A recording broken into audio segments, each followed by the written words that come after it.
Welcome back to the podcast. I'm your host, Dane Flanigan, financial advisor at Raymond James in Pasadena, California.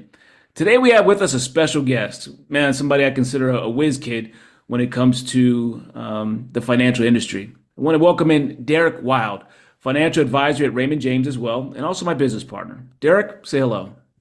Hey, how you doing, Dane? It's great to be here. It's always a privilege to be part of your podcast, and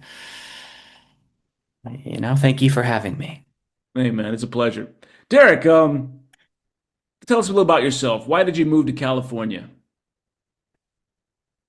Well, like many people who moved to LA, it was to try to become an actor. Me and my best friend, we did a lot of acting in college, and so we thought it'd be pretty cool if we tried to become the next Ben Affleck and Matt Damon. So we made a decision in the late 90s to move out here. And I got some traction, but it was kind of over before it began because then I met the girl that I would ultimately settle down with, and then went back to Omaha to join my father in a business that he was just starting. Okay, man, I'm a big fan of Matt Affleck and Ben Damon. Matt, Ben Affleck and Matt Damon. Did you see their newest film? Was it? I can't remember the name of it. It was on Netflix. I know what you're talking about. They find like a big amount of money. Yes, yes, yes. The I heist watched the movie, cop preview. I movie. put it on my list. Haven't seen it yet. Okay, okay. Tell us about your family. Said you met the woman you'd have your kids with, and tell us about your kids. Man, what are they like? I have two teenage kids, and when I left Los Angeles and moved to Omaha to, get help my dad get his business off the ground, it was based on the assumption that I would eventually move back to LA. Reason being is because Stephanie is originally from Australia. She grew up in Sydney, so she was, very urban, loved to live close to the water. So taking her to a place like Omaha, Nebraska, in the middle of the country, landlocked, where it snows all the time, gets very cold. It just wasn't a place that she wanted to live long term, but was willing to make the sacrifice for a couple of years until I was in a position to move back out west. And so when we eventually kind of made our way back here, uh, my daughter was very interested in becoming an actress. And in doing so, we found her an agency, and then my both my kids kept, continually got stopped by people who said, "Hey, you should get into modeling," so on and so forth. My daughter had no interest in doing that, but my son kind of did. And we made a decision we wanted to live vicariously through him and my daughter because obviously that's something that I had wanted to do previously. It's the same with her. And so my son became very successful in modeling very quickly. His second time going on a casting call was for Disney, and they booked him to do different things. And then after that, it was just one thing after another. So he was kind of working around the clock. He was in Walmart, like on big giant displays for a number of years as part of their Wonder Nation campaign. And uh, he modeled for, I don't know, probably 20 different companies until the pandemic hit. And then, things kind of came to a screeching halt. And from my daughter, she was fortunate enough to be able to do like a Michael Bublé music video with Derek Okay. Hoff. And then she did a couple of commercials and then was in a Netflix show called Voa. Um, she was able to star in one episode, and so that was pretty cool. And she did a couple of shorts, but then some point in high school, she decided she didn't want to do that anymore. And so as soon as she said she didn't want to do that any longer, it was over for her. And then my son eventually wants to get back into modeling, but after the pandemic hit and then things kind of returned to normal, we made a decision to kind of allow him to focus on school for a while. And then gave him the option if he wants to do it at a later date, we'd be supportive of that. Okay. What's your proudest moment as a dad? Like, where are you like, I'm the best father in the world? Best father in the world. I mean, that's a tough call. I mean, when my daughter was born, being a man. not having the experience of, having the child be inside you, you don't get the same sort of connection that, a woman does. And so when my daughter was born, it was unbelievably surreal. It was unlike anything I ever experienced, and I really felt like it was a true miracle, the birth of life. And it just didn't feel real, but the complexity of the emotions of watching her be born and holding her for the first time was unlike anything I had ever experienced. And then in that moment, I felt that unconditional love for her that I didn't even know I was capable of feeling. And that kind of set the stage for, the type of things that I wanted to do as a father. And, trying to determine a moment where I say, oh, it's the best father. I guess it's just a series of, making sacrifices. And I always say that no matter what life throws at me, as long as I have, God and my family, I'm good. So as long as there's nothing wrong with my kids, I can handle anything that comes my way. Okay. And Derek, you're Italian.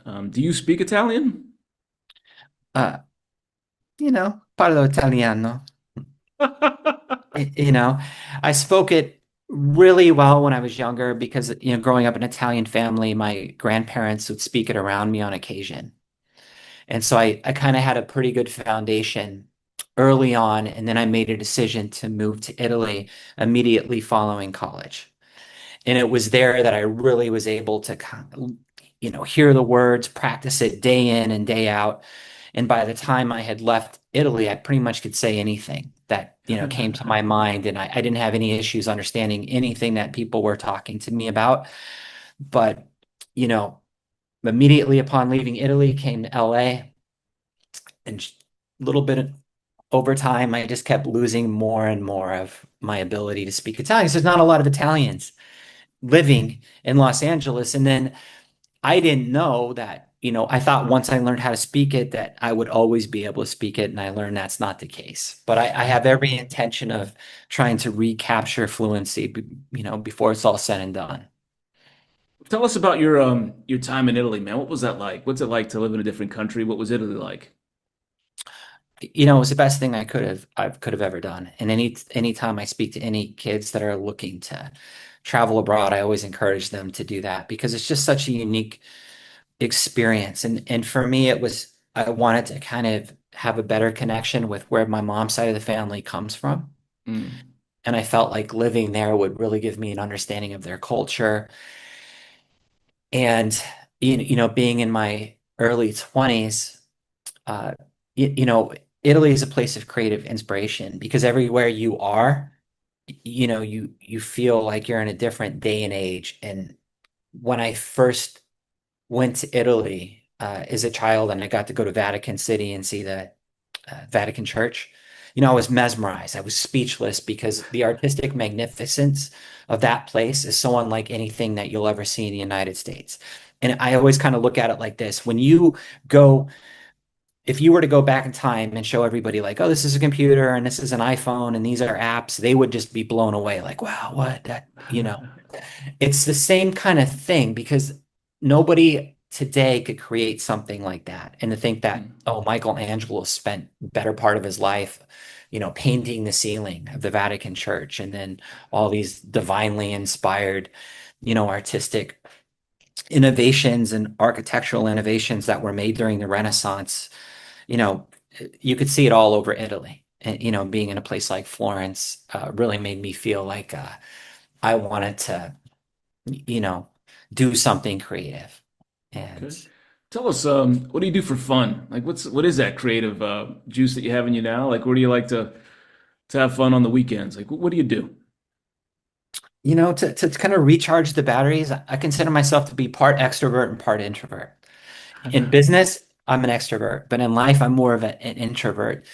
And so I kind of feel energized after I spend a few hours doing something creative. And that could manifest itself in any number of ways. So in years past, I wrote like an artistic book. I did a children's book with my son.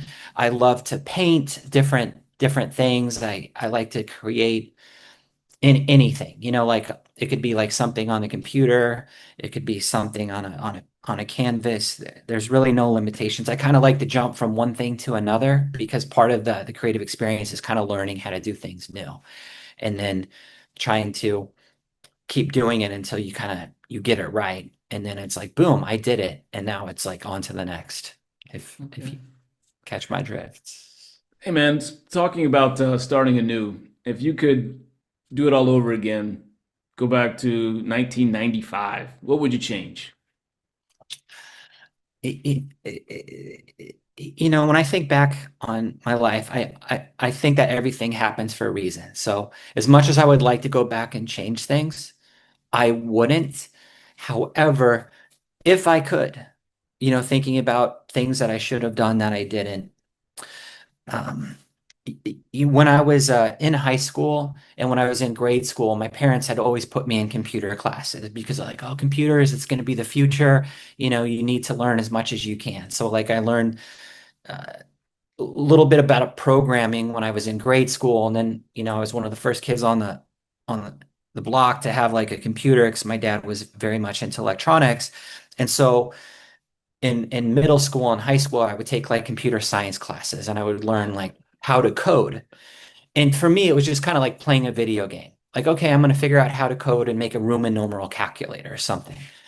And I never really looked at it as like a skill set that would enable me to make an income. And I never said, "Oh, when I grow up, I'm going to be a computer programmer. I'm going to do this or that." But it was always something that I was talented at. So I was one of the first people ever to get on the internet and go to these different forums and areas of the internet that were created very early on. And I would start when websites started to be a thing before they had software that could help you create websites. I learned how to code in HTML and then use JavaScript and then combine the two of them to make really cool websites that nobody else could at that time that I knew make. And I could have easily turned that into a business in the mid to late 90s and gone around the businesses saying, hey, I'll make your website for you. How do you want to do this? Do you want me to create a shopping cart for you, build you a little search engine, whatever it might be? But I wasn't entrepreneurial. I kind of looked at it as something that I did for fun, like playing a video game. I'm not trying to make money on it. I'm just trying to do something cool, do something new, create something. And so I looked back and I said, I had a gift and I never really utilized it at that time in any way. So that's the one thing I would go back and do differently. Okay. Ladies and gentlemen, Deric Wild, financial advisor at Raymond James. I'm Dane Flanigan. Thank you all for listening. Until next time, be well. Peace.